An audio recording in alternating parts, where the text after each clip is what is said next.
तो आज जो हमारा टॉपिक है वो है कॉन्टिनेंट, महाद्वीप।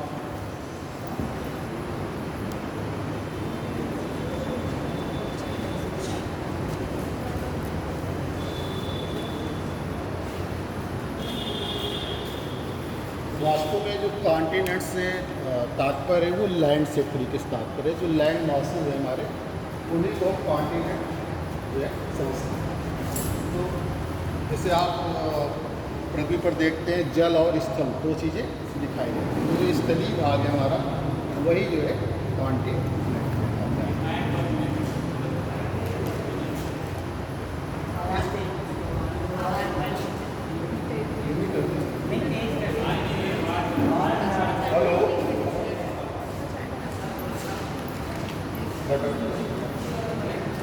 तो जो आज का हमारा टॉपिक है वो है कॉन्टिनेंट्स। तो firstly we discuss about the what is the continent. Continent क्या है?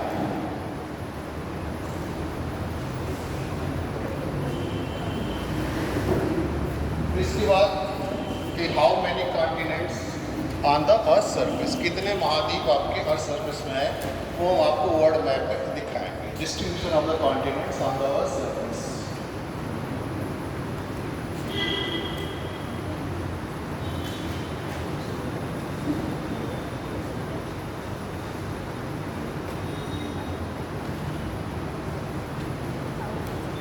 फिर थर्ड हम लोग चर्चा करेंगे theory related to the origin of the continents. Continents की उत्पत्ति या महाद्वीप की उत्पत्ति से रिलेटेड जो थ्योरीज है उनकी चर्चा करेंगे। स्पेशली हम जो चर्चा करेंगे continental drift theory end plate tectonic theory की बात करेंगे।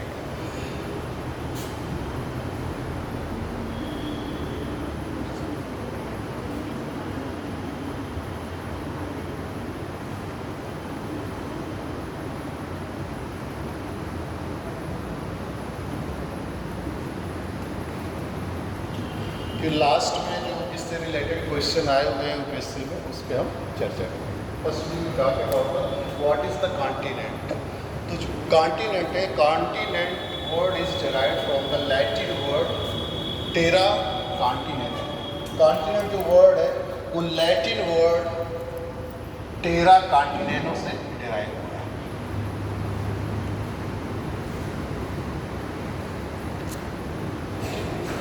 The word continent is derived from the Latin word terra continental. Terra means है आपका लैंड, और कॉन्टिनेंटो भी दो वर्ड से मिलकर बना हुआ है, कॉन और टेनो।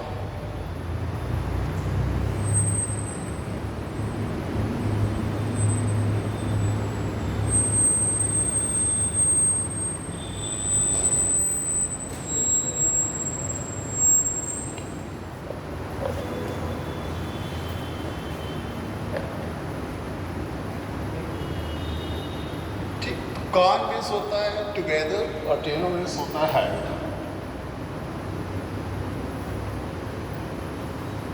होल्ड। इस तरीके से continent means the land hold together.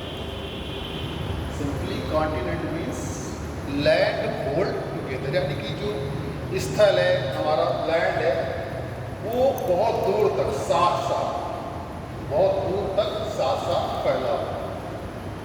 तो हमने आपको पहले बताया था कि महाद्वीप क्या है, स्थलीय भाग। अगर सिंपल में देखा जाए तो continent is a large land mass, बहुत जो है विस्तृत जो है स्थल भाग होते हैं, बहुत दूर तक फैले होते हैं। एक तरह से अगर रिस्ट्रिक्टेड इसकी डेफिनेशन देखी जाए तो continent is the continuous extensive land on the earth surface. जो पृथ्वी की सतह है उस पर बहुत दूर तक फैले हुए जो स्थलीय भाग होते हैं वो कॉन्टिनेंट्स। तो जो हमारे स्थल भाग है वास्तव में यही कॉन्टिनेंट है। अभी जो कॉन्टिनेंट है जो हम आप इस वर्तमान समय में देख रहे हैं, नॉर्थ अमेरिका, साउथ अमेरिका, ये सब आपके क्या है, कॉन्टिनेंट कहलाते हैं। तो कितने कॉन्टिनेंट हैं? 7 कॉन्टिनेंट हैं। कौन कौन से? एशिया, अफ्रीका, उत्तरी अमेरिका, दक्षिणी अमेरिका, ऑस्ट्रेलिया, यूरोप और अंटार्कटिका। तो आप देख रहे हैं कि वास्तव में जो टोटल हमारा अर्थ सरफेस है उसमें 29.2% में जो है लैंड है। लैंड का जो विस्तार है वो 29.2%। स्थल का जो विस्तार है पृथ्वी की सतह पर वो 29.2 है, और जो हमारा जल का विस्तार है वाटर का वो 70.8।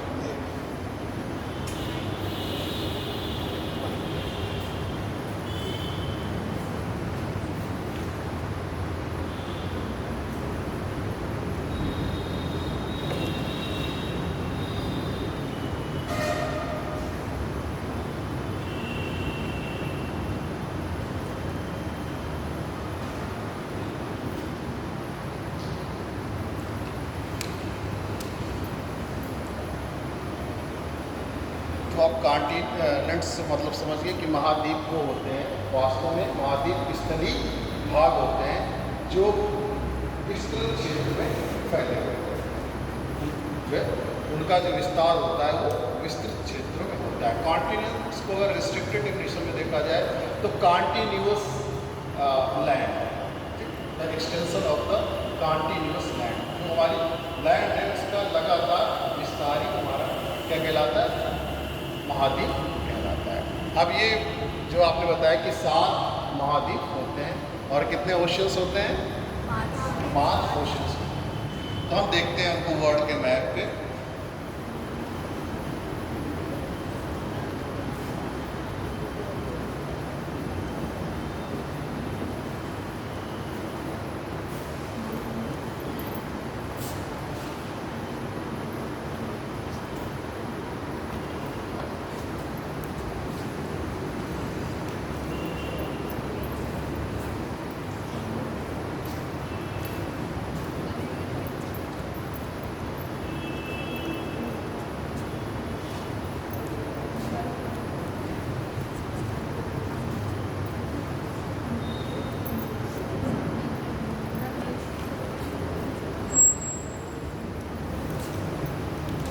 ये 0 अंश है जिसे इक्वेटर कहते हैं, भूमध्य रेखा।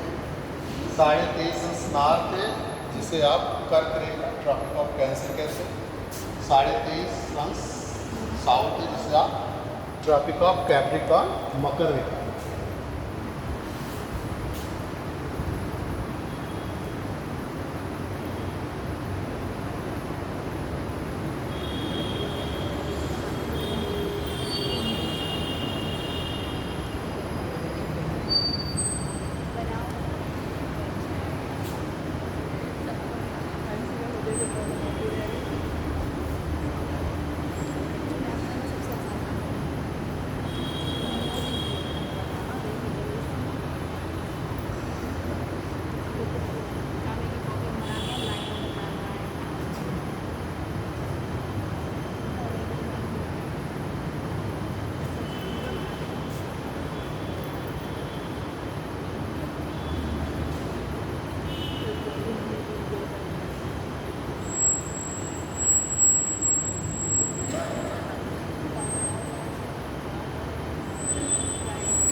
ये यहाँ से यूराल पर्वत है, यूराल माउंटेन है जो एशिया और यूरोप को अलग करता है। ये यूरोप कॉन्टिनेंट है और ये एशिया कॉन्टिनेंट, अफ्रीका, ऑस्ट्रेलिया,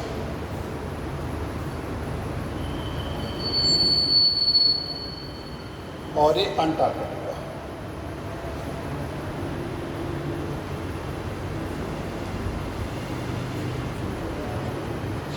इस तरीके से आप देखेंगे 7 कॉन्टिनेंट्स हैं जो वास्तव में क्या है, बृहद लैंड मास है, एक्सटेंसिव लैंड मास है, लार्जर।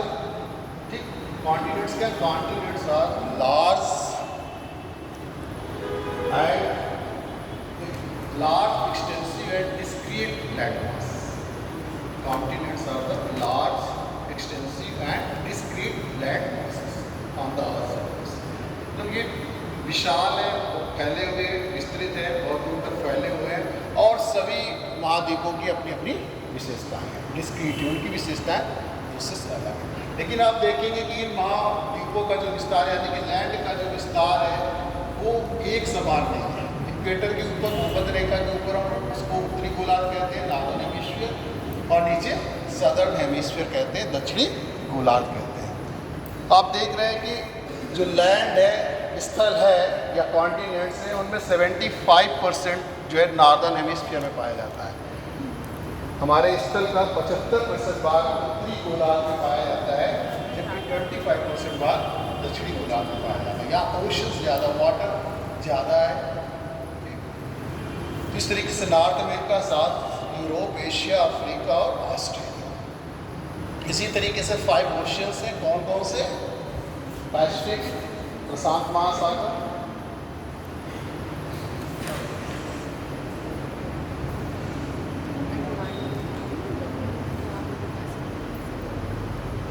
दूसरा है आपका अटलांटिक ओशियन,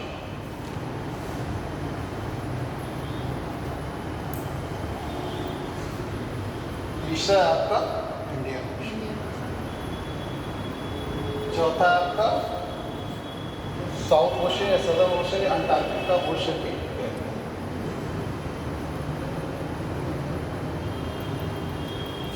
और आर्कटिक ओशियन।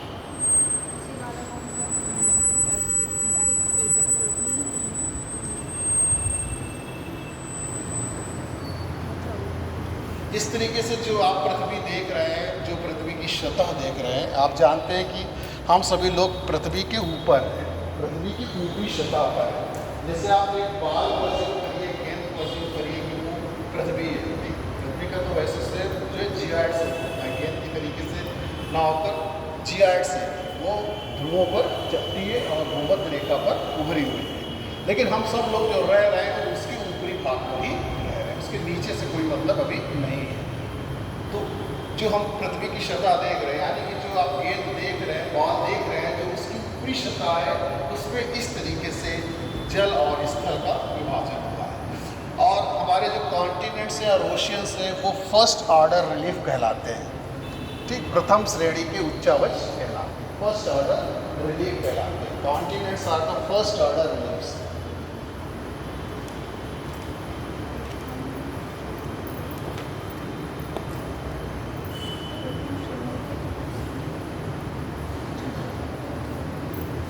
उच्चावच मीन्स ऊंचाई के आधार पर इसमें डिफरेंस पाया जाता है। जैसे आप पर्वत, पठार, पहाड़, मैदान, डिफरेंट टाइप्स के जो है आपकी लैंड फॉर्म्स आपको देखने को मिलते हैं।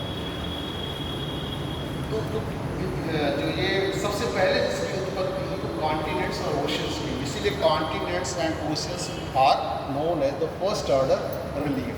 प्रथम श्रेणी के उच्चावच कहलाता है। एग्जाम में पूछा जाता है कि निम्नलिखित में से कौन प्रथम श्रेणी के उच्चावच हैं? तो प्रथम श्रेणी की उच्चावच है फर्स्ट ऑर्डर रिलीफ है, सबसे पहले इनकी उत्पत्ति। सेकेंड ऑर्डर रिलीफ में जो हमारे पर्वत हैं, पहाड़ हैं, मैदान, इनकी जब उत्पत्ति होती है एंडोजेनेटिक फोर्सेस की वजह से, जो हमारे पृथ्वी पर जानते हैं आप 2 तरीके के बल कार्य करते हैं, पृथ्वी की सतह पर और पृथ्वी के अंदर। जो अंदर बल कार्य करते हैं वो अंतर्जात बल कहलाते हैं, एंडोजेनेटिक फोर्सेस कहलाते हैं, और जो ऊपर बल कार्य करते हैं वो एक्सोजेनेटिक फोर्सेस कहलाते हैं। तो एंडोजेनेटिक फोर्सेस होते हैं, उनकी वजह से जो हमारे पृथ्वी की सतह पर जो लैंडफॉर्म्स बनते हैं, जो रिलीफ फीचर्स बनते हैं, वो सेकंड ऑर्डर रिलीफ कहलाते हैं। जैसे पर्वत, पहाड़, पठार, मैदान, जो इसके आगे आपको पढ़ाएंगे सब, वो बारी बारी से पढ़ाएंगे कि माउंटेन्स के पर पहाड़ों के बारे में, प्लेटो और लेक, सब चीज़ें हम आपको बताएंगे। इसी तरह थर्ड ऑर्डर रिलीफ जो होते हैं वो वेदरिंग एंड इरोजन, जो एक्सटर्नल फोर्सेस होते हैं उनमें हमारा अपक्षय होता है, क्योंकि आप देखते हैं कोई भी आकृति एक ऐसी नहीं रहती। जैसे लगातार क्या हो रहा है, क्षरण हो रहा है, पहाड़ों की ऊंचाई कम हो रही है, पर्वतों की ऊंचाई कम हो रही है, नदियों के किनारे आप देखिए विभिन्न प्रकार की आकृति बनती है। नदियों से आपके वाटरफॉल दिखाई देते हैं, पहाड़ के मैदान दिखाई देते हैं, या आप कभी बालू वाले क्षेत्र में गए हों जहाँ पे वायु के द्वारा सैंड उड़ाकर सैंड ड्यून्स बनाए जाते हैं। तो वेदरिंग और इरोजन, अपक्षय और अपरदन के जो कारक हैं उनके द्वारा जो रिलीफ फीचर्स बनाए जाते हैं या लैंडफॉर्म बनाए जाते हैं, वो थर्ड ऑर्डर रिलीफ फीचर्स कहलाते हैं। इस तरीके से 3 प्रकार के जो रिलीफ फीचर्स पाए जाते हैं। फर्स्ट ऑर्डर, जिनकी उत्पत्ति सबसे पहले हुई, क्योंकि सबसे पहले हमारे कॉन्टिनेंट्स और ओशंस बने। फिर सेकेंड में जो हमारे टेंडोजेंटिक प्रोसेस, यानी कि जो अभी आप आगे बताएंगे, इसमें जो प्लेटें मूव करती हैं, तो प्लेटों के मूवमेंट के कारण बहुत सारी जो है, जैसे माउंटेन की उत्पत्ति होती है, ज्वालामुखी का उद्गार होता है, तो जो हमारे माउंटेन्स वगैरह बनते हैं, पठार बनते हैं, मैदान बनते हैं, ये सब हमारे सेकेंड ऑर्डर रिलीफ कहलाते हैं।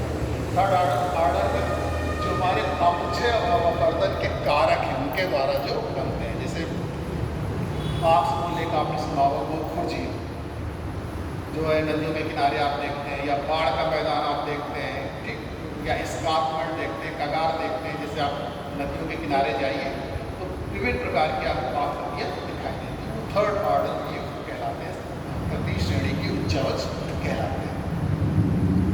अब इनमें जो साइज के अनुसार है, उनके आकार के अनुसार है, सबसे नंबर 1 पे कौन है? एशिया। नंबर 2 पे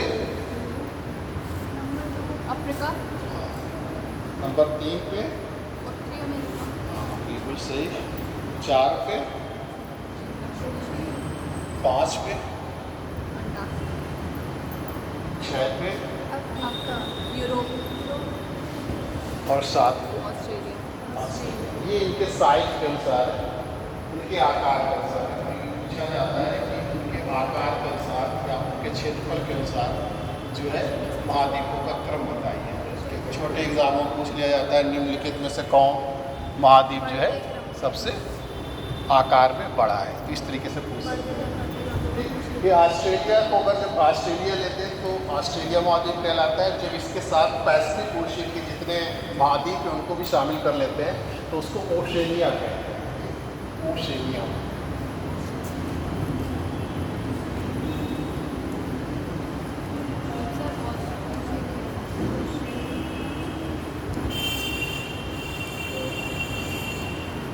जब सर इसमें ऑस्ट्रेलिया में पैसिफिक ओशियन को शामिल कर लेते हैं, ये पैसिफिक ओशियन की जो आइलैंड है वो जब शामिल कर,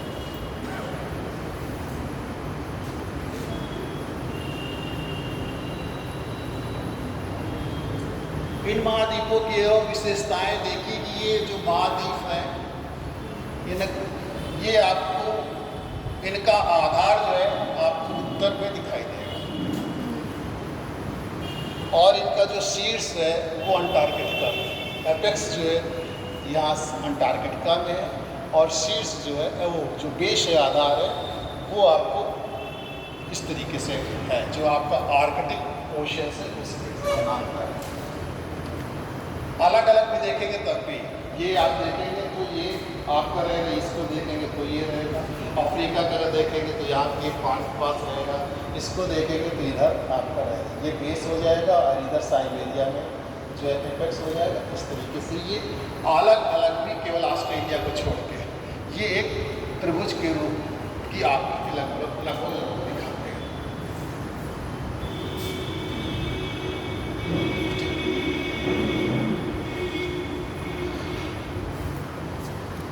अब देखिए ये जो महाद्वीप है वास्तव में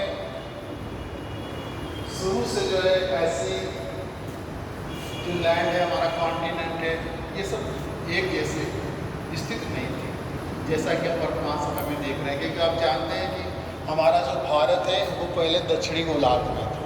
आज से 7 करोड़ वर्ष पूर्व वो दक्षिणी गोलार्ध में था। अब जो आप ये स्थिति देख रहे हैं 1 करोड़ वर्ष पूर्व की देख रहे हैं। तो इस तरीके से ये जो हमारे लैंड है वास्तव में स्थिर नहीं है और पहले भी ये स्थिर नहीं रहे। तो इनकी उत्पत्ति से कुछ जो है रिलेटेड थ्योरीज है वो हम आपको बता रहे हैं। तो जो मेन थ्योरीज है उसको हम आपको डिटेल में बताएंगे, ऐसे थोड़ा थोड़ा आपको बताएंगे। मेन थ्योरीज में मतलब कॉन्टिनेंटल ड्रिफ्ट थ्योरी वेगनर ने जो दिया है और जो है plate tectonic theory. Plate tectonic theory main base है हर चीज़ का, जो भी आप चीज़ पढ़ेंगे आगे चल के वो सब प्लेट टेक्टोनिक थ्योरी के आधार पर ही पढ़ेंगे, जितनी भी समस्या है हमारी।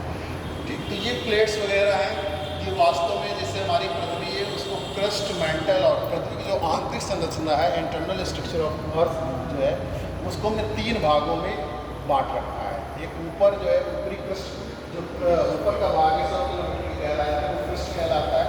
फिर 2900 किलोमीटर की गहराई तक, 100 से 2900 किलोमीटर की गहराई तक जो है वो मेंटल कहलाता है।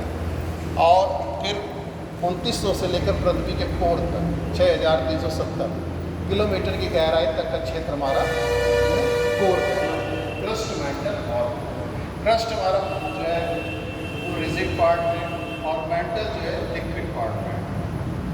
तो लिक्विड पार्ट में यानी कि जो ये हमारा स्थल भाग है, यानी कि जो आगे चल के यही प्लेटें हो जाती है, जो कॉन्टिनेंट्स हैं वो वास्तव में मेंटल में क्या है, तैर रहे हैं, मेंटल में तैर रहे हैं। तभी एक जैसी स्थिति नहीं है। अगर ये तैर ना रहे होते या मूवमेंट इनमें ना होता तो ये हमेशा एक जैसी। तो इससे रिलेटेड कुछ थ्योरीज हैं उनको आप जान लीजिए। तो जैसे इसमें पहले लॉर्ड केल्विन ने दिया था गैसियस नेबुलर हाइपोथेसिस। ज़्यादा हम इसको डिटेल में नहीं बताएंगे क्योंकि ये आपके केवल नाम आप जान लीजिए, थोड़ा सा बताएंगे गैसियस नेबुलर हाइपोथेसिस।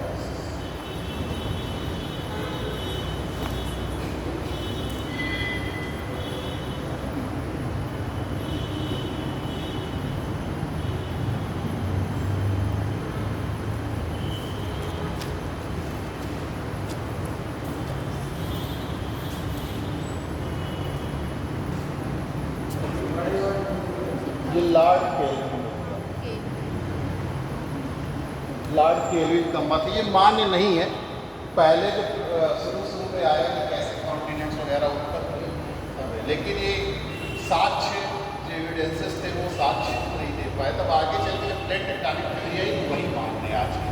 लेकिन हम आपको इसलिए क्यों बता दे रहे हैं कि आप केवल ये जान लीजिए कि gaseous nebular hypothesis Lord Kelvin ने दी थी। इसको वाबक निहारिका परिकल्पना कहते हैं।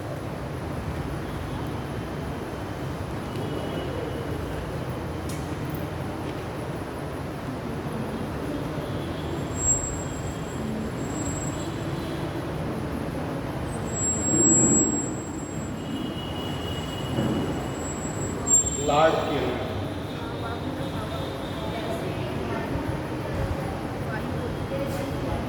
गैसियस नेबुलर हाइपोथेसिस वाबक निहारिका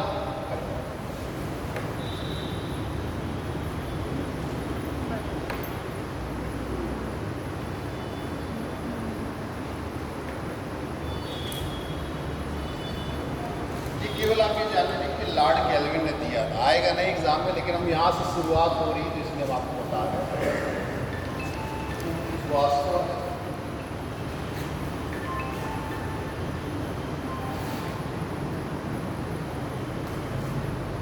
पहले जो माना जाता था कि जो हमारी पृथ्वी है वो एक गैसियस अवस्था में थी, गैस की अवस्था में थी और वो धीरे धीरे जो है ठंडी हो रही थी, धीरे धीरे उसमें शीतलन की क्रिया हो रही थी। और शीतलन की क्रिया होने में धीरे धीरे संकुचन हुआ तो उसके कुछ पार्ट ऊपर उड़ गए और कुछ पार्ट नीचे धंस गए। तो ऊपर उठे हुए पार्ट्स कॉन्टिनेंट्स बन गए, महाद्वीप बन गए, स्थलभाग बन गए और नीचे जो धंसे हुए भाग थे उनमें जो हमारे वायुमंडल में जलवाष्प थी जो उनसे वर्षा हुई उसकी वजह से वो महासागर, मतलब आपको वो साठ बता रहे। इस तरीके से इनका ये विचार था लॉर्ड केल्विन। ठीक, इसके बाद जो है दूसरा मत है लैफोर्ट एंड ज्वाइल। मतलब जो है दो क्या कहते हैं वो गोलवेलता थे, लैपवर्थ और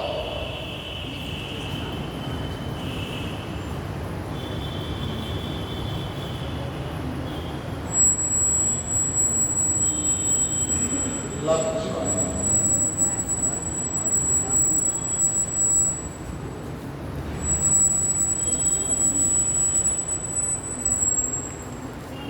तो लॉर्ड कैलेंड ने जो मत दिया था कि कुछ भाग स्थिर रह गए और कुछ भाग जो है कुछ भाग उठे रह गए और कुछ भाग धंस गए, नीचे रह गए, तो इस तरीके से जब उनमें जल और स्थल का विस्तार हो गया, लेकिन वो इस बात को नहीं सिद्ध कर पाए। उनके अनुसार जिस तरीके से डिस्ट्रीब्यूशन हुआ था तो वो वास्तव में एक जैसे होना चाहिए। यहाँ पर स्थल भाग और जल भाग, यानी कि दोनों गोलार्धों में, उत्तरी गोलार्ध और दक्षिणी गोलार्ध दोनों भागों में जल का और स्थल का जो वितरण था वो एक समान होना चाहिए, लेकिन वैसा नहीं रहा, क्योंकि आप देखते हैं नॉर्दर्न हेमिस्फीयर में लैंड का जो विस्तार ज़्यादा है, जबकि सदर्न हेमिस्फीयर में जल का विस्तार ज़्यादा है।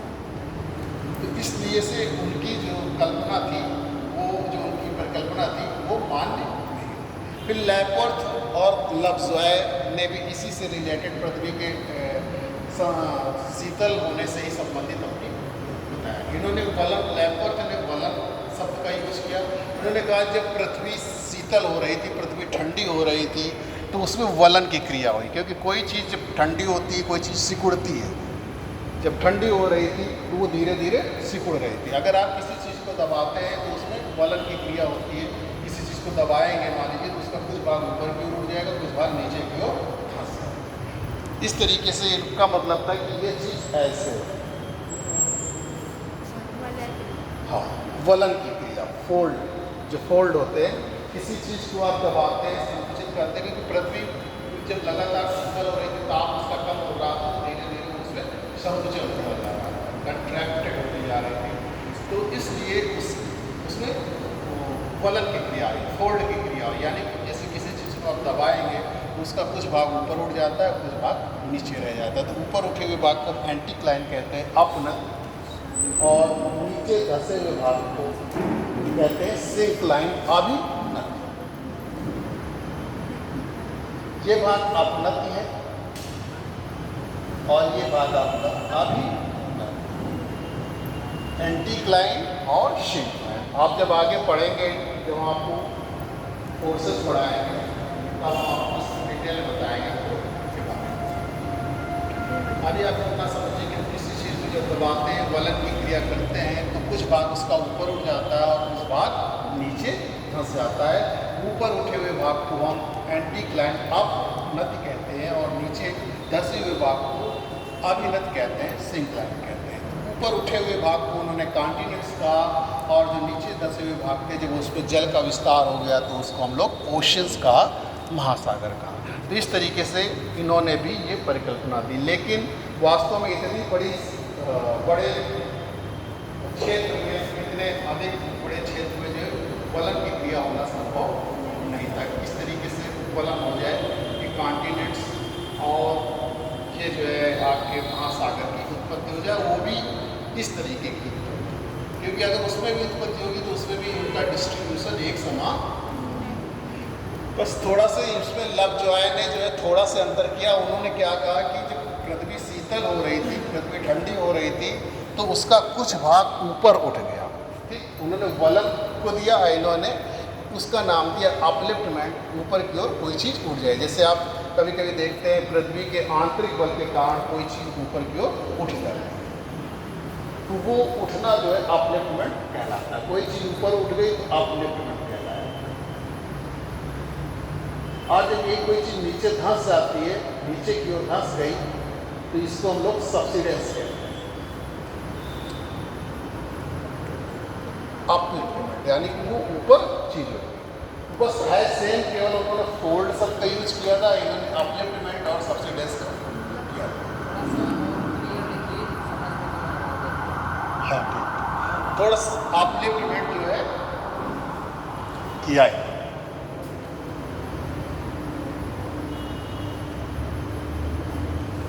जैसे कोई भाग ऊपर की ओर उठ जाता है तो उसको हम अपलिफ्टमेंट,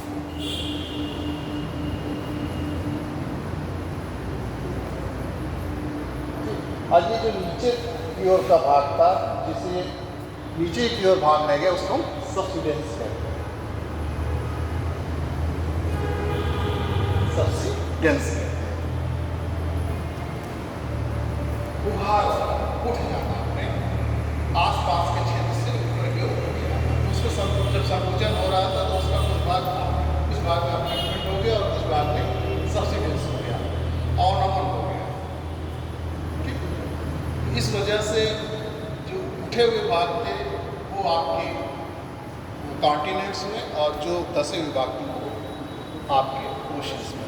ये पुरानी थ्योरीज है, इनमें कोई इसका जो है दिमाग ज़्यादा नहीं। अब जो हम आपको मार्क वाली चीज़ें बताते हैं वो आपको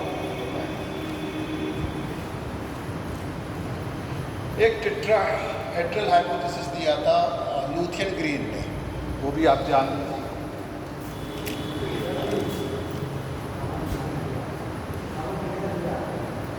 हाँ, थोड़ा सा आपको बेसिक चीज़ें जो कि आप अभी नहीं जान रहे हैं कि अप्लिफ्टमेंट क्या है, सब्सिडेंस क्या है, तो आप आगे बढ़ेंगे। अभी आप जैसे कोई क्षेत्र है, ठीक, ये क्षेत्र है, या आपने गांव में कभी आप देखते हैं तो अचानक आप देखते हैं कोई भाग अपने आसपास क्षेत्र से ऊपर की ओर उठ जाता है। वो आप नहीं करते हो, पृथ्वी के आंतरिक बल के कारण होता है। तो जब वो कोई क्षेत्र अपने आसपास वाले क्षेत्र से ऊपर उठ जाता है तो वो अपने उठ जाता है, वो उठ जाता है, ऊपर उठ जाता है। आप रिकमेंड इस ऊपर उठ जाता है। अगर भी आप देखते हैं कोई भाग नीचे की ओर धंस जाता है, गड्ढे हो जाते हैं, तो वो भाग सब्सिडेंस कहलाता है, अवनमन कहलाता है। यानी कि नीचे की ओर अपने आसपास के क्षेत्र से जब कोई क्षेत्र जो है नीचे की ओर धंस जाता है तो वो सब्सिडेंस कहलाता है। अभी आप जब आगे इसको डिटेल में पढ़ेंगे तब आपके ज़्यादा समझ आएंगे, और आपको फोर्सेस बता रहे हैं। लेकिन अभी आप ये समझने का यहाँ पे प्रयास कीजिए। हाँ, आप रिपीट कर देंगे, वो आपके बहुत जानने की चीज़ नहीं। हम आपको अब जो आगे पढ़ाएंगे कॉन्टिनेंटल थ्योरी, वही आपके कोर्स में आएगा। ये हम आप शुरुआत कहाँ से इसलिए आपको बता रहे हैं। लेकिन मेन जो है आपका जो कॉन्टिनेंटल थ्योरी बताएंगे तब आपको समझ में आएगा। अभी ये जो शब्द है तो आप समझ लीजिए, आगे के चैप्टर में आगे आपको पढ़ाया जाएगा। लेकिन अब चूँकि शुरुआत है, उस शब्दों का प्रयोग करना जरूरी, उसके बिना संभव नहीं है। तो टेट्राहेड्रल हाइपोथेसिस दिया था लुथियन ग्रीन। हम सिर्फ इसलिए बता रहे हैं कि कभी अगर आपसे थ्योरी पूछ ली जाए कि ये किसने दिया है, बस केवल अगर आएगा तो आपके एग्जाम में इतना ही कि टेट्राहेड्रल हाइपोथेसिस में से आएगा नहीं, आएगा वेगनर से, कॉन्टिनेंटल थ्योरी वेगनर से ही आता है। लेकिन हम आपको बता दे रहे हैं कि पहले चूँकि ऐसी लोगों ने अपने अपने मत दिए जो मान्य नहीं, ये मान्य नहीं। तो टेट्राहेड्रल हाइपोथेसिस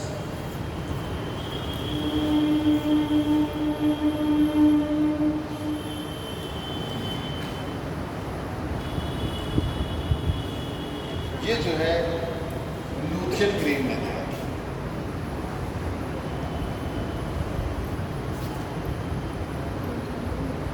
इसको लुथियन ग्रीन ने दिया। इसको चतुष्फलक परिकल्पना, चतुष्फलक परिकल्पना।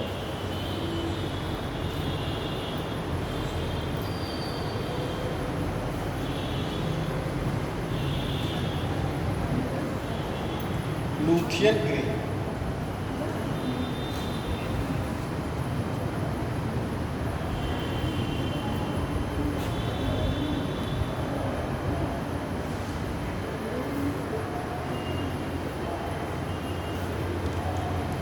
इन्होंने मतलब बताया था कि कोई भी जैसे पृथ्वी ठंडी हो रही है तो ये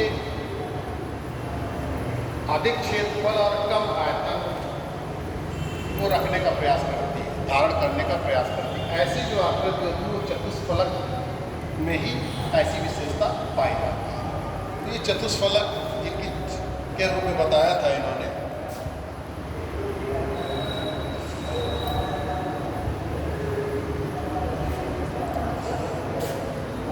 ये जैसे चतुष्फलक है,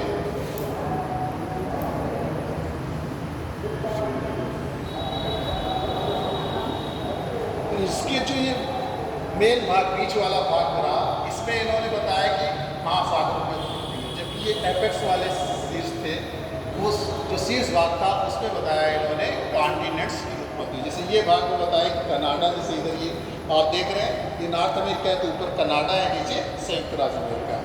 तो इस शीर्ष में इन्होंने कनाडा बताया। ठीक इधर आपका जो है यूरोप या यूरेशिया बताया, एशिया बताया, यहाँ पे आपका यूरोप बताया, और यहाँ पे अंटार्कटिका।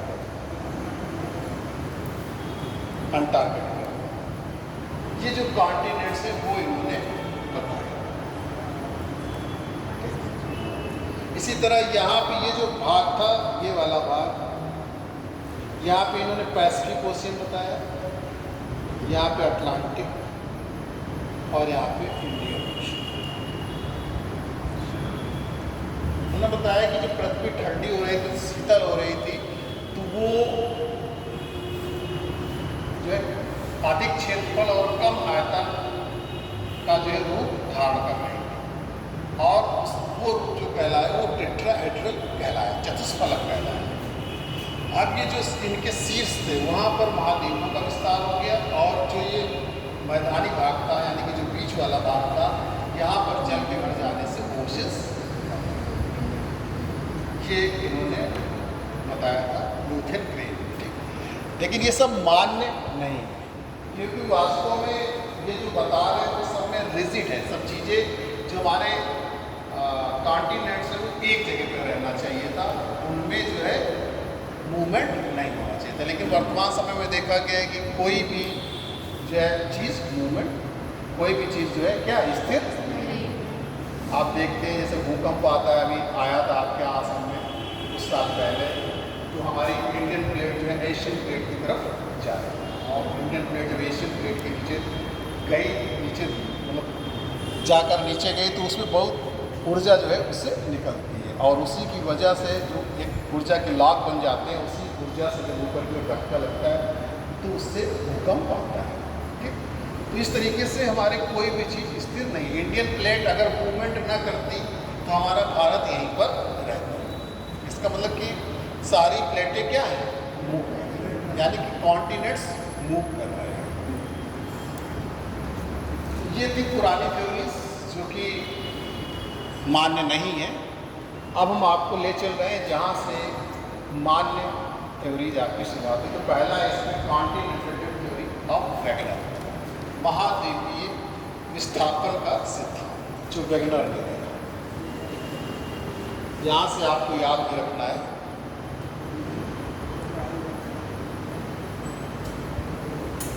दरअसल हम मैथ नहीं उतारना चाह रहे हैं कि आपको बताते चलेंगे। कॉन्टिनेंटल ड्रिफ्ट थ्योरी, महाद्वीपीय विस्थापन का सिद्धांत।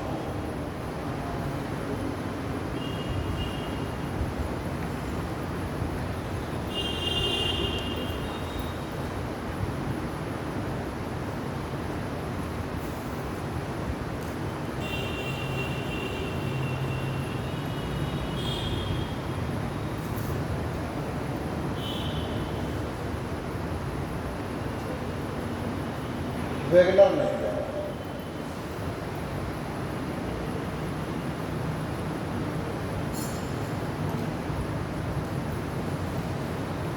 कॉन्टिनेंटल ड्रिफ्ट आता है, एग्जाम में भी आता 1912 में। जर्मन जियोमॉर्फोलॉजिस्ट, क्लाइमेटोलॉजिस्ट थे वेगनर, तो इन्होंने किया। वास्तव में जो इनकी समस्या क्या थी, जिसको सॉल्व करने के लिए इन्होंने कॉन्टिनेंटल ड्रिफ्ट थ्योरी दिया था, उन्होंने देखा कि एक ही स्थल पर, यानी कि एक ही जो लैंड मास है, वहाँ पर अलग अलग समय पे अलग अलग जलवायु पाई गई। यानी कि उस समय जैसे इंडिया पहले यहाँ पर था तो उसकी क्लाइमेट कुछ अलग थी, जब भूमध्य रेखीय क्षेत्र में रहा होगा तो उसकी क्लाइमेट भूमध्य रेखीय जलवायु रही होगी। इस समय जो है मानसूनी क्लाइमेट है। तो इस तरीके से उन्होंने कहा कि एक ही स्थान पर जो है भिन्न भिन्न प्रकार की जो जलवायु पाई गई है, उसकी समस्या को उनको हल करना था वेगनर को। तो उन्होंने उसके लिए दो कंडीशन बताई कि एक तो ये कंडीशन हो सकती है कि बार बार जलवायु में परिवर्तन, मतलब जैसे जिस ये सब स्थिर है, कॉन्टिनेंट सब स्थिर है, लेकिन किसमें परिवर्तन हो रहा है?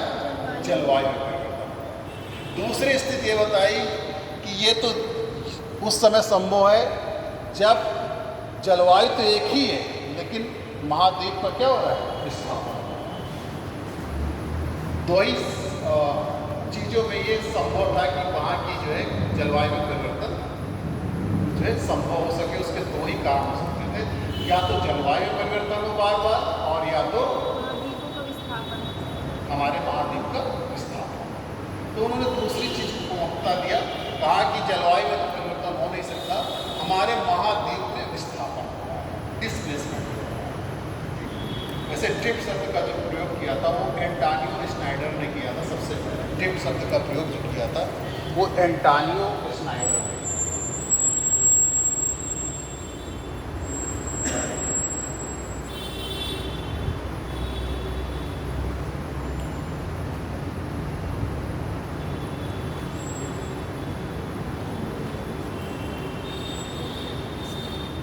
ड्रिफ्ट शब्द का जो प्रयोग किया गया था वो सबसे पहले एंटोनियो स्नाइडर ने किया था।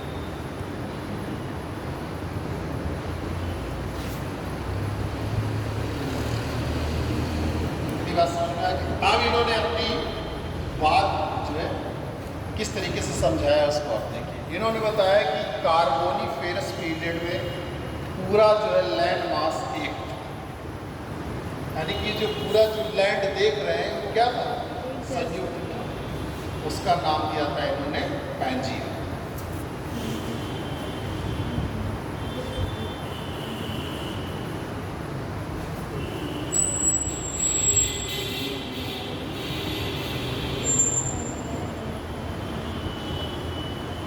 इस तरीके से पूरा जो कॉन्टिनेंट था वो इस तरीके से था, पैंजिया।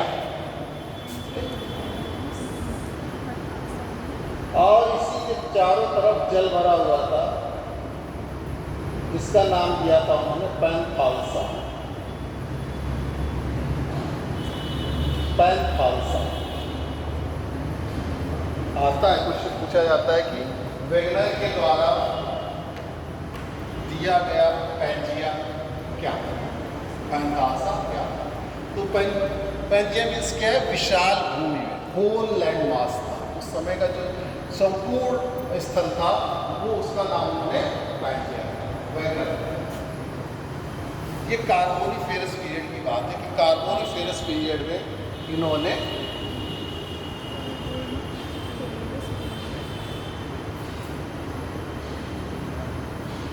जो कार्बोनिफेरस पीरियड था उन्होंने ये माना कि हमारा जो पूरा लैंड मास था, स्थल था, वो क्या था? एक संयुक्त रूप में था, जिसका नाम उन्होंने पैंजिया दिया। और उसके चारों तरफ जल भरा हुआ था, जो उस समय का महासागर था, और उसका नाम दिया उन्होंने पैंथालसा। पूछा जाता है, दोनों शब्द आपको याद रखना है कि पैंजिया क्या है और पैंथालसा क्या है। वेगनर के द्वारा दिया गया पैंथालसा क्या है और पैंजिया। पूछा जाता है कि पैंजिया से क्या था, तो आपको उसमें विशाल स्थल भूमि। फिर इसके बाद 20 करोड़ वर्ष पूर्व जो है इसमें विभाजन हुआ, और इसके दो भाग हुए, उत्तरी भाग और दक्षिण। बीच में 33 सागर आए, जो आज आप सागर देख रहे हैं वो 33 रेमनेंट।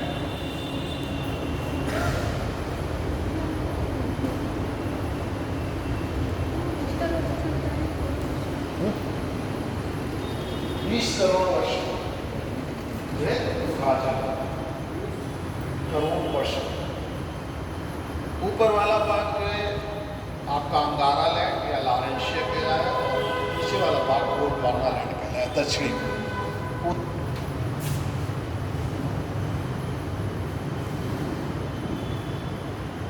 और ये गोंडवाना।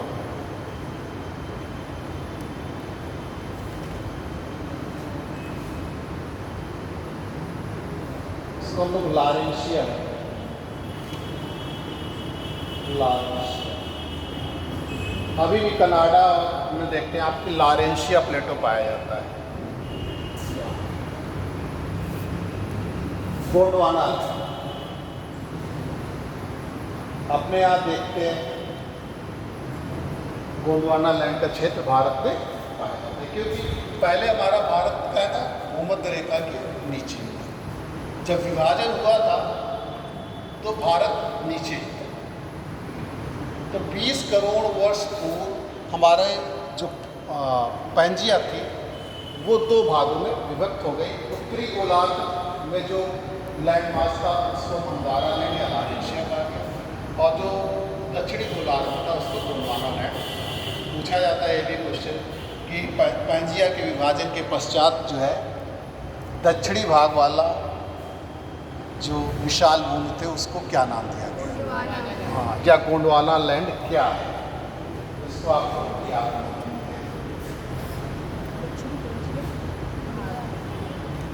फिर आगे चल के क्रिटेशियस पीरियड में फिर से विभाजन, जो स्थिति आप देख रहे हैं वो क्रिटेशियस पीरियड की है। क्रिटेशियस पीरियड में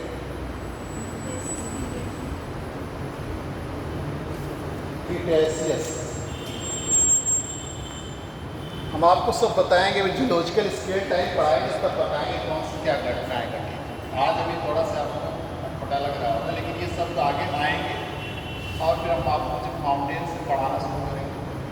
अभी तो अब तो आपको समझ में आ रहा है। क्रिटेशियस पीरियड में फिर से विभाजन हुआ और ये अंगारा लैंड से आपके ये अमेरिका वगैरह बने, अमेरिका, यूरोप और एशिया बने। और ये जो है ये आप साउथ अमेरिका और अफ्रीका और ये सब ऑस्ट्रेलिया वगैरह आपके दक्षिणी गोलार्ध में इनका विभाजन क्रिटेशियस। अब इसमें मूवमेंट कैसे हुआ, बात ये हुई, पूछा गया कि आपने तो बता दिया कि भाई जो हमारे कॉन्टिनेंट्स है वो मूवमेंट कर रहे हैं, विस्थापित हो रहे हैं, लेकिन कैसे विस्थापित हो रहे हैं इसको भी तो आपको बताना पड़ेगा।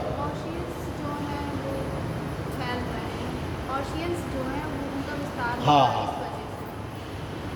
तो उनसे जब पूछा गया कि आखिर जरा आप बताइए कि क्या कारण है, आपने तो कह दिया कि विस्थापन हो रहा है, कॉन्टिनेंट्स हो रहा है, लेकिन हम इसको कैसे मान लें ये विस्थापित हो रहा है। तो इसके लिए उन्होंने 2 फोर्स बताया थे। एक इक्वेटर वॉट फोर्स बताया था जिसे हम लोग पोलर फीलिंग फोर्स कहते हैं, और दूसरा इन्होंने टाइडल फोर्स बताया, मतलब उत्तर की ओर जो जा रहा था, जो उत्तर की ओर, क्योंकि विस्थापन देखिए इधर पश्चिम की ओर भी हो रहा है और उत्तर की ओर भी हो रहा है। अगर उत्तर की ओर हो रहा है तभी हमारा भारत जो है कहाँ से दक्षिणी गोलार्ध से उत्तरी गोलार्ध चला गया, और इनके बीच में जो विभाजन हुआ ये अलग अलग जो आपको दिख रहे हैं सब पहले क्या थे, एक थे। इसका मतलब पश्चिम में भी विभाजन हो रहा है। तो उन्होंने 2 फोर्स बताए, एक टाइडल फोर्स बताया जिसे हम लोग ज्वारी बल कहते हैं, जो सूर्य और चंद्रमा की वजह से उत्पन्न होते हैं, और एक इक्वेटर वॉट फोर्स बताया, ठीक, पोलर फीलिंग फोर्स बताया जिसे हम लोग पृथ्वी के घूर्णन के कारण बताया। लेकिन टाइडल फोर्स में इतना स्ट्रांग या इतना मजबूत नहीं था, इतना उसमें क्षमता नहीं थी कि वो इनको लगभग 4300 किलोमीटर की दूरी तक ले जाए। तो वास्तव में जो उन्होंने फोर्स बताए, बल बताए कि इस जिनकी वजह से विस्थापन हुआ, वो उसको सही ढंग से बता नहीं पाए। बाकी तो उन्होंने बहुत सारी चीज़ें साक्ष्य दिए। साक्ष्य पहला उन्होंने दिया कि ये इनकी कंडीशन जो है, अगर आप इनको देखिए, इनको मिलाएंगे तो आपस में मिल जाएंगे। जिक्सा वाली स्थिति इनकी स्थिति, शीशा जो एकदम से होता है, एकदम इनको जोड़, जब आप इनको जोड़ेंगे तो ये एकदम फिट कर सकते हैं। तो इसका मतलब है कि वास्तव में ये कभी एक थे, जो उन्होंने माना, वेगनर ने माना। फिर दूसरा ये देखा गया कि जो भी यहाँ पर जो है प्लेसर डिपॉजिट पाए जाते थे, जैसे सोने वगैरह के जो धातें पाई गई इस क्षेत्र में, वही अफ्रीका वगैरह में भी पाई गई।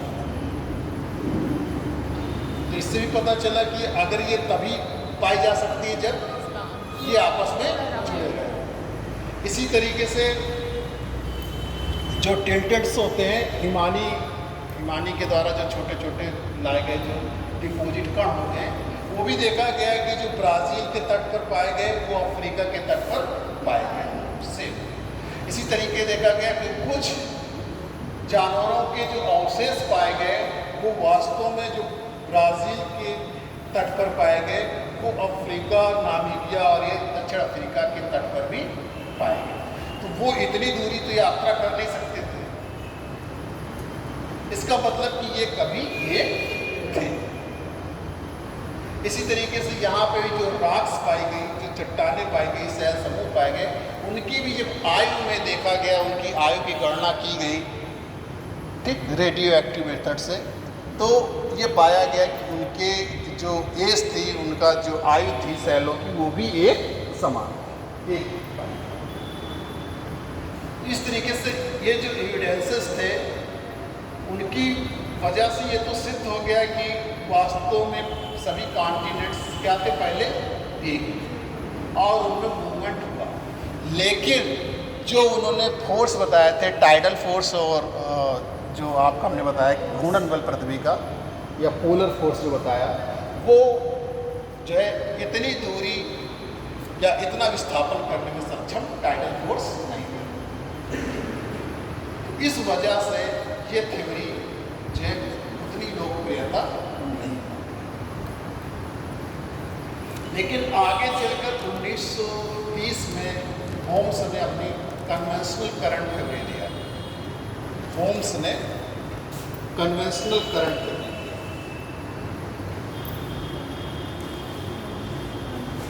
संवहनी तरंग सिद्धांत।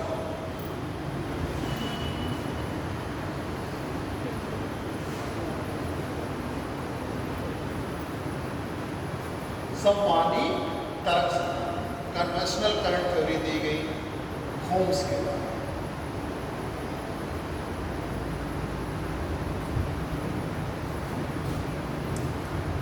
अब देखिए इन्होंने क्या बताया, वास्तव में इन्होंने जब दिया था माउंटेन ओरिजिन से रिलेटेड थ्योरी दिया था, पर्वतों की उत्पत्ति से संबंधित सिद्धांत दिया था। तो इन्होंने ये बताया कि पृथ्वी की सतह के नीचे बहुत सारे रेडियो एक्टिव एलिमेंट पाए जाते हैं,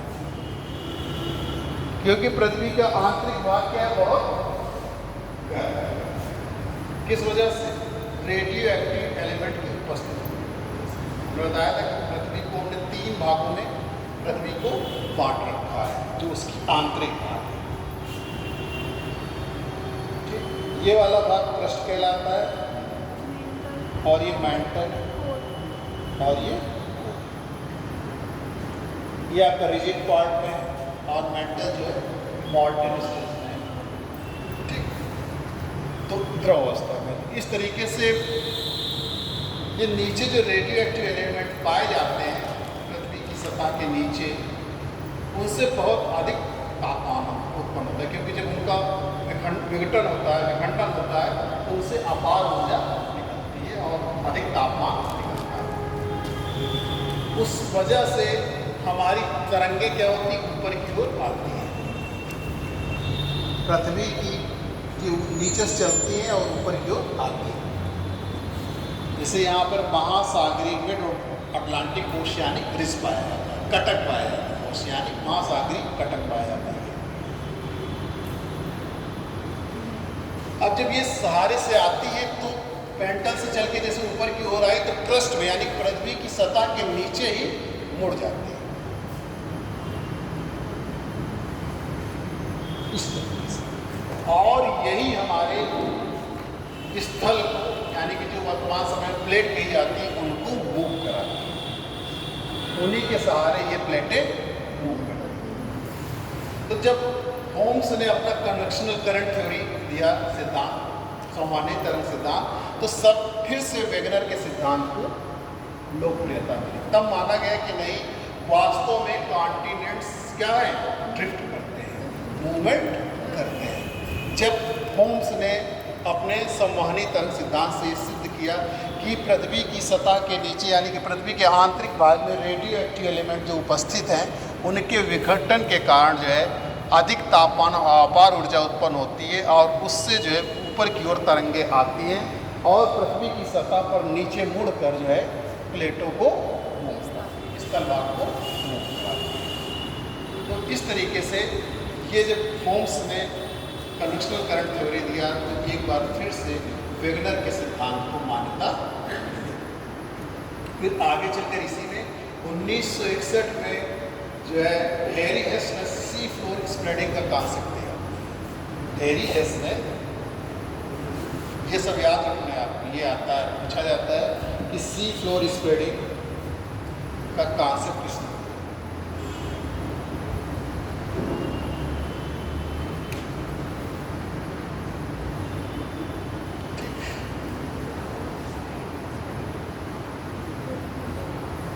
हैरी हेस 1961।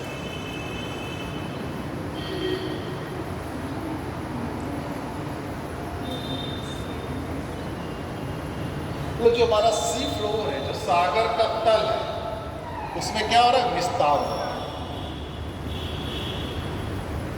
ऐसा कॉन्सेप्ट हैरी हेस ने दिया 1961।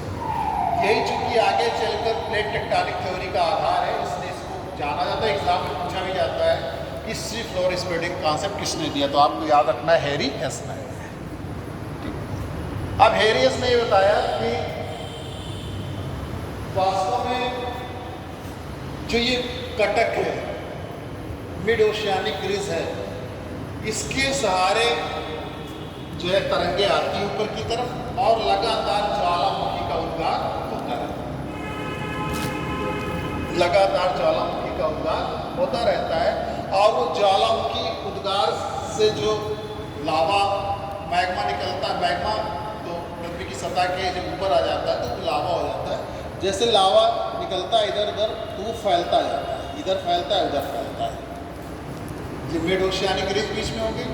ये जब तरंगे जैसे हमने बताया कि ऊपर की तरफ आई तो जब ज्वालामुखी का उद्गार हुआ तो अपने साथ जो लावा का विस्तार किया तो इधर भी विस्तार और इधर भी विस्तार होता रहता है। तो इसकी वजह से हमारे सागर तल का क्या हो रहा है, विस्तार हो रहा है। सागर तल का विस्तार हो रहा है।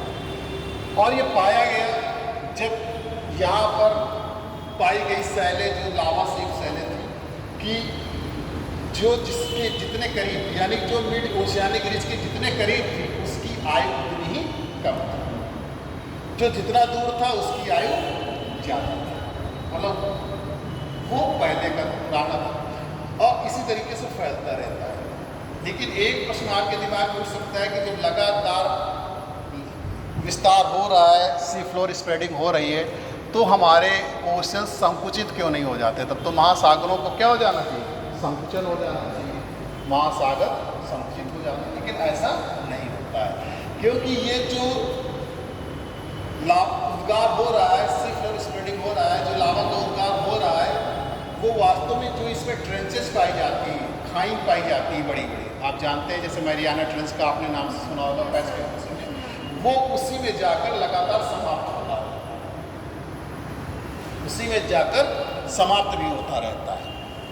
यहाँ से तो सी फ्लोर स्प्रेडिंग हो रहा है, लेकिन जैसे आगे बढ़ता है जो ट्रेंचेज हैं जो पाए जाते हैं, ट्रेंचेज वो उन्हीं में जाकर समाप्त हो जाता है, उसी में उसका छेपड़ हो जाता है और वहीं वो नष्ट हो जाता है।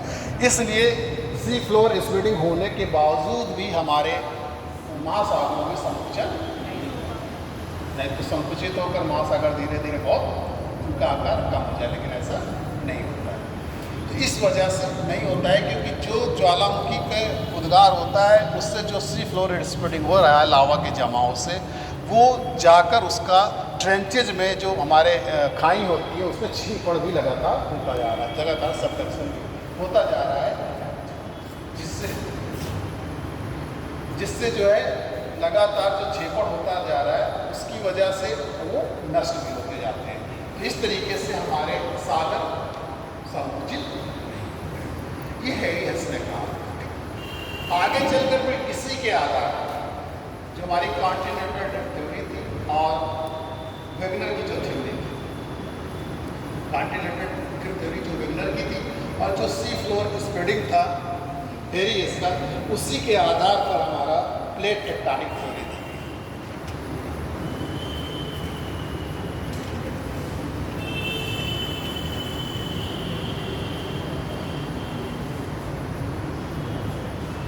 के आधार पर 1967 में 1967 में प्लेट टेक्टोनिक थ्योरी दी गई।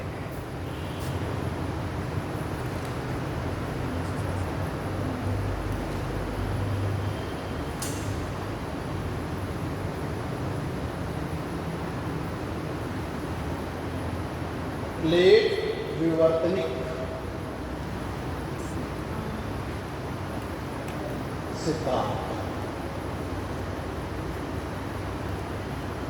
3 लोगों ने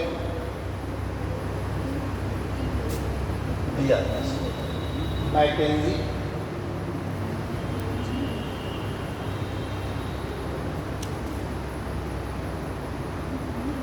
पार्कर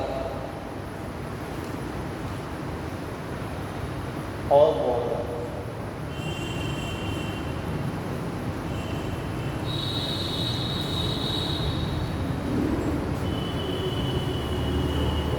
एक विवर्तनिक सिद्धांत को किया गया 96। याद रखना है आपको, आता है एग्जाम में कि कब दिया गया और किसने दिया।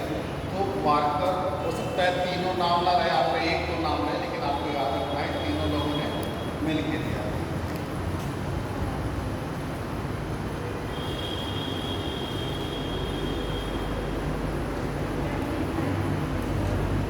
मॉर्गन, मैकेंजी, पार्कर और मॉर्गन, ये 3 लोगों ने दिया था। ये भी पूछा जाता है प्लेट टेक्टोनिक थ्योरी किस पर आधारित है, तो आपको ध्यान रखना है सी फ्लोर स्प्रेडिंग पर आधारित है। जो हैरियस ने जो है सी फ्लोर स्प्रेडिंग का कॉन्सेप्ट दिया था, उस पे ये आधारित है, सी फ्लोर स्प्रेडिंग।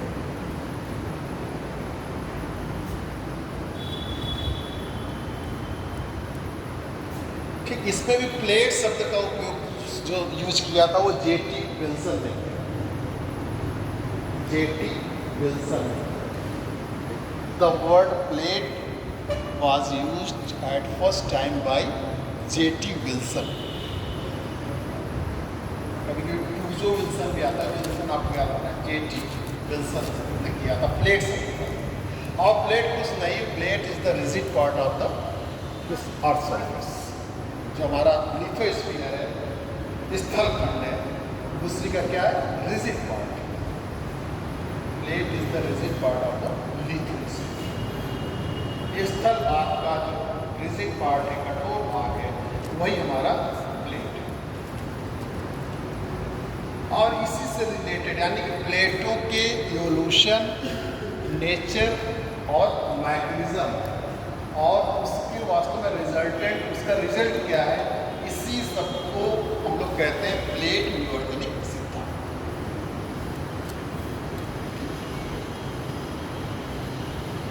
अब इसमें ये माना गया कि जो ये पूरा हमारा वर्ल्ड है या ये कई प्लेटों में विभाजित, जिसमें 7 मुख्य प्लेटें, 7 मुख्य प्लेटें मानी गई। बाकी छोटी छोटी तो बहुत सारी प्लेटें हैं, लेकिन 7 मेजर प्लेट्स हैं। आता है एग्जाम में पूछा जाता है कि कितनी मेजर प्लेट्स हैं, तो 7 मेजर प्लेट हैं।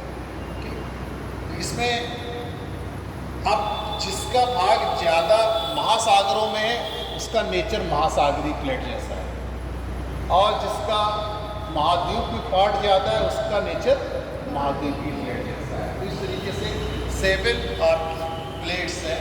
ठीक, पहला जैसे पैसिफिक प्लेट्स है, पैसिफिक प्लेट, प्रशांत महासागरीय प्लेट, पैसिफिक। अब इसका चूंकि नेचर महासागर है तो प्रशांत महासागरीय। दूसरा है नॉर्थ अमेरिकन प्लेट, उत्तरी अमेरिकन, और तीसरा है साउथ अमेरिकन, दक्षिणी अमेरिकन।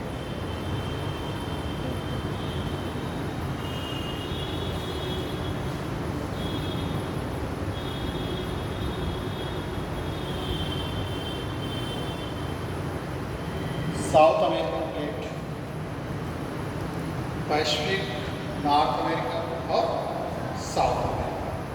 फिर ये अंटार्कटिक प्लेट है, अंटार्कटिका,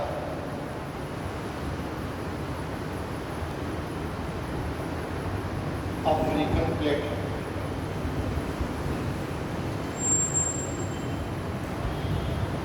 और यूरेशिया प्लेट है, यूरोप और एशिया मिलकर यूरेशिया।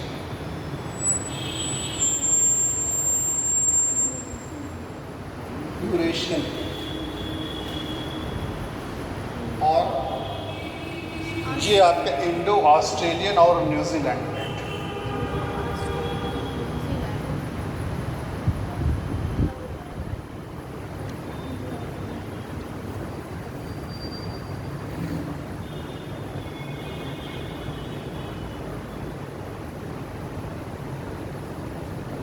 ऑस्ट्रेलियन, न्यूजीलैंड,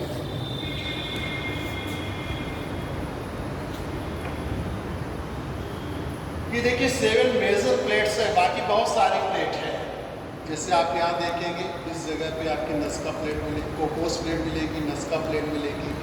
यहाँ पे आपको फिलीपीन से फिलीपाइन प्लेट मिलेगी, यहाँ आपकी कैरोलिन प्लेट मिलेगी, बहुत सारी माइनर प्लेट्स भी हैं। ये हमने आपको 7 मेजर प्लेट्स बताए। देखिए पैसिफिक प्रशांत महासागरी, उत्तरी अमेरिकन प्लेट, दक्षिण अमेरिकन प्लेट, अफ्रीकन प्लेट, ठीक, और इसके बाद अंटार्कटिक प्लेट, अंटार्कटिका प्लेट, यूरेशियाई प्लेट और इंडो ऑस्ट्रेलिया न्यूजीलैंड। इस तरीके से ये 7 मेजर प्लेट्स हैं, माइनर प्लेट्स बहुत सारी हैं। और ये प्लेटें क्या है, स्थिर नहीं है।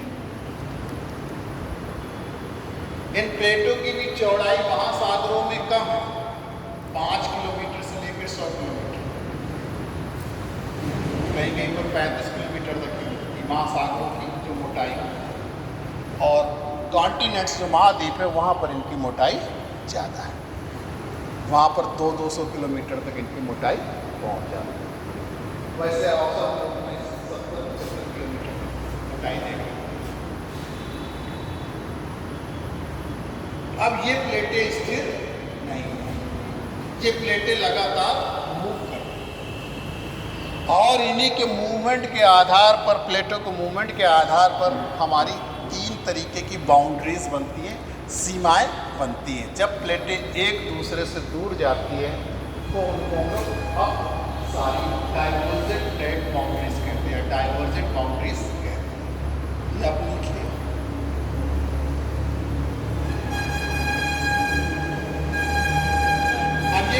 प्लेटों के मूवमेंट के आधार पर है कि जैसे प्लेटें कई तरीके से मूव करती, ये प्लेटें हो सकता है एक दूसरे की तरफ भी आ रही हो, जैसे नॉर्थ अमेरिकन प्लेट और पैसिफिक प्लेट क्या होती है, एक दूसरे की तरफ आती है। इधर आपका south American plate, African plate क्या है, दूर जा रही है, मिड ओशियानिक से उधर जा रही है और ये इधर। तो प्लेटें एक दूसरे के पास भी आती हैं और एक दूसरे से दूर भी जाती हैं। और तीसरी कंडीशन ये होती है कि कभी कभी प्लेटें एक दूसरे के पास से बिना रगड़े हुए निकल जाती हैं, वो एक दूसरे को टच नहीं करती है। तो इन प्लेटों की गति के आधार पर, यानी on the basis of the movement of the plates, there are the 3 types of the boundaries. First है डाइवर्जेंट बाउंड्रीज, जिसमें प्लेटें क्या होती है, एक दूसरे से दूर जाती हैं। और दूसरा है कन्वर्जेंट बाउंड्रीज, जहाँ पर प्लेटें एक दूसरे के करीब आती हैं। और तीसरा है ट्रांसफॉर्म बाउंड्रीज, यानी कि रूपांतरित बाउंड्रीज होती है। पहला है आपका डाइवर्जेंट,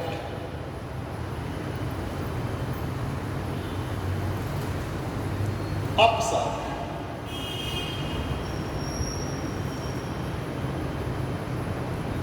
अपसारी, और दूसरा है कन्वर्जेंट।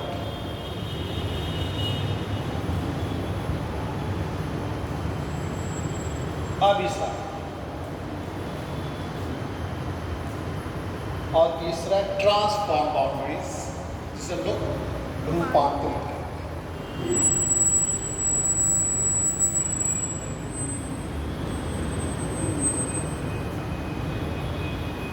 तीन तरीके की बाउंड्रीज पाई जाती हैं, अभिसारी, अपसारी, ठीक। अब देखिए डाइवर्जेंट बाउंड्रीज कौन कौन सी है। डाइवर्जेंट बाउंड्रीज में प्लेटें एक दूसरे से क्या होती हैं, दूर जाती हैं। ये दो प्लेट है मान लीजिए, तो ये एक दूसरे से दूर जाएंगे, एक दूसरे से दूर जा रही है। जैसे कि हमने उदाहरण बताया कि ये मिड ओशियानिक रीज है, अटलांटिक ओशियन में पाया जाता है। अफ्रीकन प्लेट इधर जा रही है और साउथ अफ्रीकन प्लेट इधर आ रही है, साउथ अमेरिकन प्लेट इधर आ रही है। तो क्या हो रही है? डाइवर्ज हो रही है, अपसारी हो रही है। हाँ, तो ये और जिस क्षेत्र से, जिस पॉइंट से ये लोग ये अप फैलती हैं, दूर जाती हैं, उसे पॉइंट ऑफ स्प्रेडिंग कहते हैं, पॉइंट ऑफ स्प्रेडिंग कहते हैं।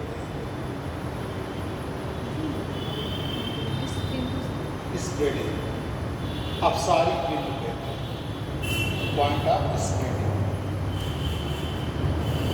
ठीक, अब कुछ प्लेटें ऐसी जो एक दूसरे की ओर आ रही है, डाइवर्स हो रही है। जैसे कि आपके पैसिफिक प्लेट इधर आ रही है और नॉर्थ अमेरिकन प्लेट भी इधर आ रही है। तो क्या कर रही है? एक दूसरे की तरफ डाइवर्ज कर रही है, और इसमें जिसका घनत्व ज़्यादा होता है, डेंसिटी ज़्यादा होती है, उसका हल्की वाली प्लेट के नीचे क्या हो जाता है? सबडक्शन। हल्की वाली प्लेट के नीचे सबडक्ट कर जाती है, छेपड़ हो जाता है, सबडक्शन हो जाता है। और जिस क्षेत्र में इनका छेपड़ होता है, सबडक्शन होता है, उसको लोग सबडक्शन जोन कहते हैं।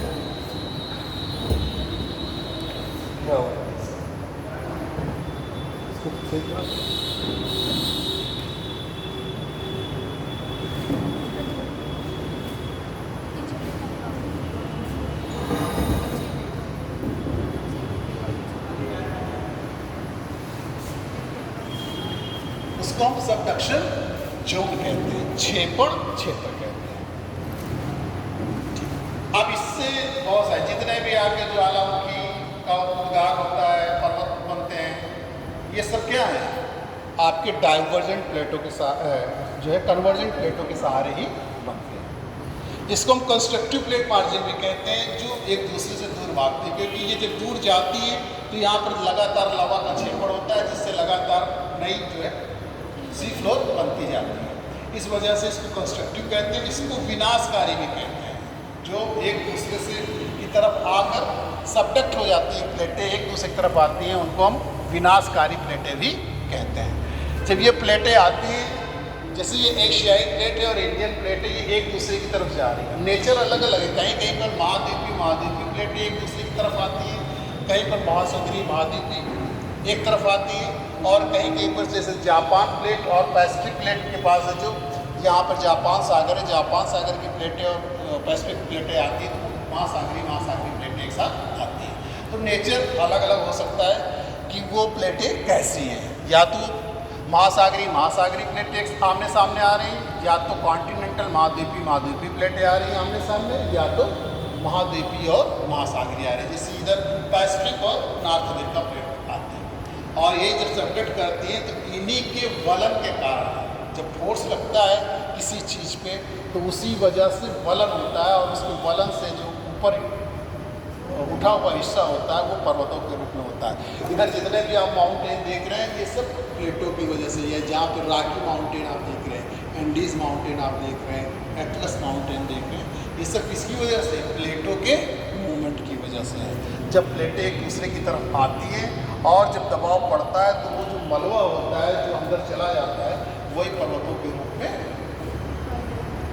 इसी तरीके से भूकंप भी आते हैं। जैसे सबडक्शन हुआ, मान लीजिए प्लेटें अंदर गई, और जब अंदर जाती है तो वहाँ पर तापमान बहुत अधिक होता है। जो प्लेट का हिस्सा नीचे की ओर जाता है, अंदर की ओर जाता है, वो मेल्ट हो जाता है, पिघल जाता है।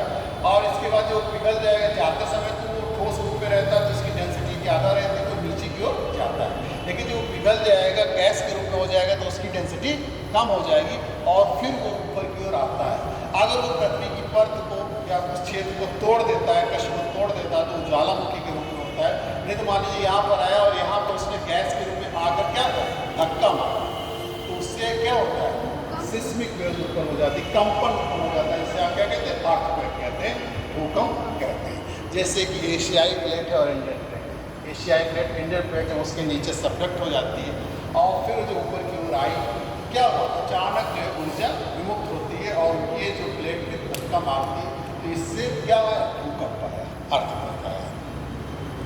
ट्रांसफॉर्म बाउंड्रीज जो होती है उसमें प्लेटें आती तो हैं एक दूसरे के पास, लेकिन बिना रगड़े हुए एक दूसरे को बिना स्पर्श किए हुए निकल जाती है, जिससे हमारे जितने भी फॉल्ट बनते हैं, ट्रांसफॉर्म फॉल्ट जो बनते हैं वो उन्हीं की वजह से बनते हैं। जैसे आप यहाँ अफ्रीका में बहुत सारे फॉल्ट इस जगह पे देखेंगे, ये प्लेटें आती हैं और एक दूसरे को बिना टच किए हुए निकल जाती हैं, तो वो जो क्षेत्र होता है वो आपका ट्रांसफॉर्म फॉल्ट कहलाता है, रूपांतरित भ्रंश कहलाता है।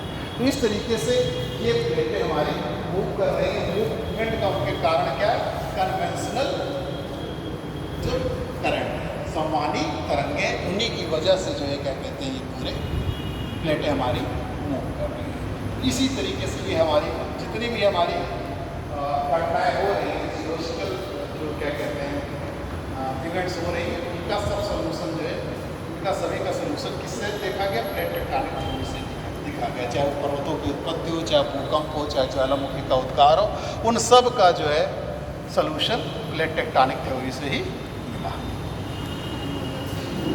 अब आप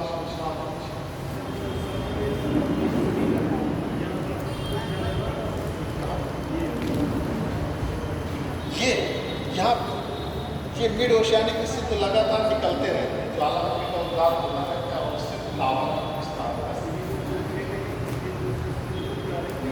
हाँ हल्के फुल्के ज़्यादा डेंसिटी की, इसलिए पैसिफिक ओशियन में आते हैं, जैसे रिंग ऑफ फायर कहा जाता है। और हाँ, किताब आप जो है NCERT पढ़ लेंगे, 11th और 12th की और 10th की। हाँ NCERT से ही करिए, NCERT आप ले लीजिए, इसकी आती है फंडामेंटल्स ऑफ फिजिकल भौतिक भूगोल के सिद्धांत, इसको आप ले लीजिए, तो इससे आप शुरुआत करिए। GS के लिए NCERT पर्याप्त रहती है। हम आपको जो चीज़ें पहले बता रहे थे, लाड के वगैरह, वो आपके सिलेबस में नहीं है, लेकिन हमें उसको थोड़ा सा बताना चाहिए। जहाँ आप NCERT पढ़ने को मिलेगा वो वेगनर थ्योरी से मिलेगा, तो आप ले लेंगे। हमारा भी आधार वही है, पढ़ाने का जो हमारा आधार है NCERT ही है, उसको तो लेके ही चलना है, क्योंकि आप लोग को UPSC को पढ़ाना है, तो इसलिए थोड़ा सा उसी को आधार लेकर जाना है। बुक्स बहुत जाएंगे, गहराई में बहुत चले जाएंगे, फिर सब्जेक्ट हो जाता है। तो इसमें ये सारे क्वेश्चन आते हैं। पहली प्लेट्स कितनी है, इस समय हमारे पास का प्लेट्स कितनी है, और कॉन्टिनेंटल थ्योरी किसने दिया, प्लेट टेक्टोनिक थ्योरी किसने दिया, प्लेट शब्द का प्रयोग किसने किया, ये सारे क्वेश्चन इसमें आते हैं। अगर इससे